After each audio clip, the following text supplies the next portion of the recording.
conversation. So I got a 2007 GMC 2500 Classic LBZ, and I have had this thought, and I have searched through forums after forums after forums, and I can't find a definitive answer on exhaust temps. Everyone talks about 1250, blah blah blah blah blah. You can hold it there. Well, my Cummins 8.3 I have in my motorhome, I have it tuned so off the P pump to have it. My max EGTs are 1250 because of coolant temps, because that's what I watch. I watch EGTs and coolant temps and oil temp. But here in my LBZ, it's bone stock, has 400,000 miles on it, and I thought this would be a good time to put an EGT probe in and watch exhaust temps. Because I can't find anything. I hear speculation. I read one forum talking about a guy saying the LBZ was made to handle 1375 continuous at the manifolds. And then you go back to the topic where everyone claims 1250. Well, I know a couple years ago when I was going down this rabbit hole, I read a lot about semi-manufacturers. The reason why they don't put them in the manifolds is because if a probe breaks and what damage it could do and destroy the turbo. So therefore they put them after the turbo. So then I had a thought today as I'm towing. I'm not towing anything real heavy, maybe 5,000 pounds.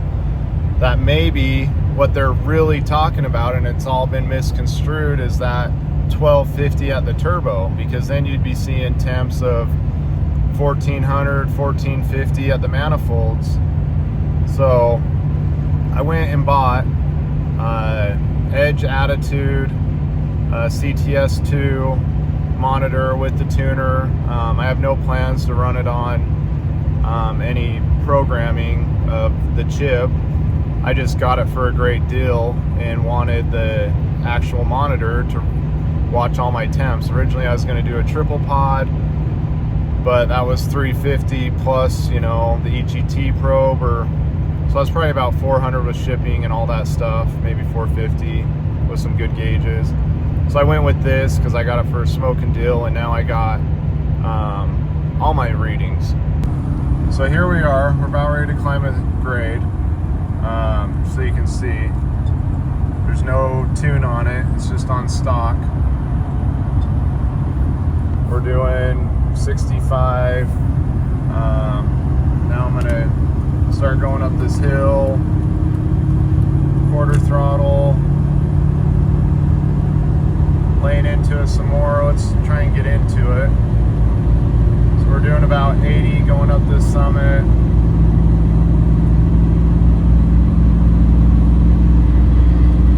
Granted, it's 33 degrees out, so right now it's 1270, 1280.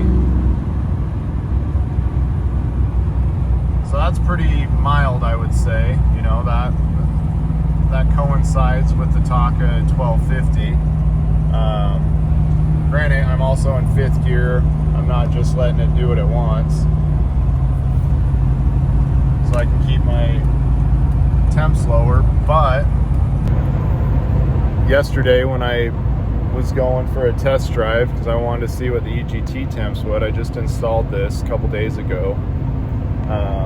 Flat ground was probably maybe 50 degrees out, and I had just cleaned the radiator, pulled the radiator out, the intercooler, the transcooler, pulled the whole cooling pack out, power washed everything, got it all nice and clean because it was plugged. I put the Kodiak fan clutch on, and when I went out on our open road, I was hitting exhaust temps at 1380, almost 1400, bone stock. And again, that 1280 that you just saw was at 33 degrees climbing a summit. So what does that temp really look like when it's 80, 90 degrees out? Cooling temperatures are a lot higher, trans temperatures higher. I bet climbing the summit, I bet I'm at 1400 if not more, bone stock. So the conversation I have is that the manufacturer, GM, designed these motors to be able to tow X amount of pounds and do what they do, and they don't come with gauges stock, so you should be able to stomp on it, haul, you know, tow up the grade as needed. As long as your coolant temperatures are happy, which with it being a heavy duty truck, you shouldn't have to really worry about that. Especially if you bought this truck brand new in 07. You hooked up to your gooseneck, you're towing your horses, you shouldn't have to worry that your truck's gonna overheat. It's a brand new truck. But I bet those temps even then on a bone stock off the factory would hit 1400 degrees on a hot day. AC's running, everything's, you know, cooking at 200 degrees, maybe 210. I bet your EGTs are 1400, but I can't find anything or anyone else really talking about it. So I thought I'd make this video to see what others are saying. I wish it was warmer. I'll be towing my Jeep this Saturday down to Sand Hollow, and I'm going to do the same thing. I'm going to watch my EGTs. Again, I don't beat on my stuff going up the hills, because again, my truck's got 400,000 miles on it, bone stock. But I was finally curious to see what it would do temp-wise. I have an EGR cooler. I do have dual 4-inch exhaust, no muffler. I do have a Banks muffler sitting in my garage, but so I got, you know, higher flow exhaust than stock. I don't have the cat on it. I don't have the muffler like some of the trucks came with. There would create more exhaust temps. So if I'm seeing temps like that, bone stock, my boost is good, everything's where it should be, I just have a hard time believing that these trucks from the factory only hit 1250 all day. I think the number's actually higher and no one's really talking about it. So that's the conversation topic I got going on in my head while I'm driving. You know, if there's something more, if there's someone else who has better data than I do, I'm just going off of my vehicle and the diesels I own and have owned. But again, I've always modified my diesels, and this is the first one that's not modified. It's just bone stock minus the exhaust. So yeah, if you got something to say, I'd love to hear about it. I'd love to hear what other people see on their stock exhaust temps. I'm curious what, you know, someone towing a fifth wheel with a Cummins going up a grade that's got it, you know, lugging up that mountain. Because I know there's a lot of older guys that have the older Cummins. Maybe it's an 05, maybe it's an 02 with the manual, towing their big fifth wheel with their side by side in it, and I hear them talk about, you know, I put it in and yeah, it'll kind of lug up the hill, and I don't really, you know, it never gets hot, but I bet those exhaust temps are way higher than what we all think. But they, you know, they don't come with EGT probe stock. And if someone else does, I'd love to see what you got. It'd be cool to put some data together and see what other people are seeing temp wise, you know. Yeah, of course, you turn the chip up, yeah, you can bang 1800 degrees if you want.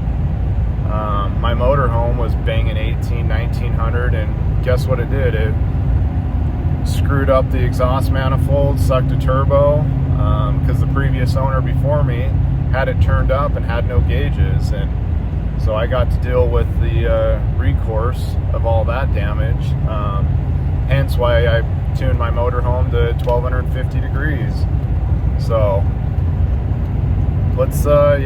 I'm curious what anyone else is seeing. I'll get this video out there and let's see what else others have and what they're seeing. Next grade I come upon, I'll try and get some more data, but it's kind of hard when it's this cold out. Alright, I'm just pulling up to the entrance. I'm just going to show you. We're not in any gear or any tune. It's in stock. That would say whatever tune it was in, but it's just on stock. Temps are all up to normal. 4, 39 degrees. Here we go, we're gonna get on it.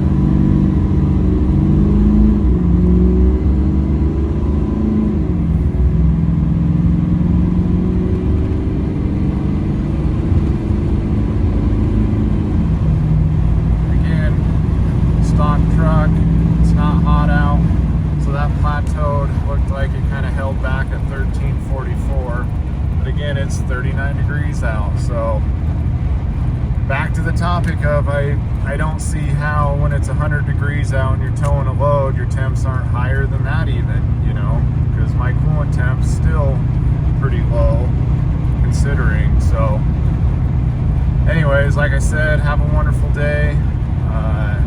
Keep it real, watch those EGTs, keep the coolant temps happy, and safe trucking.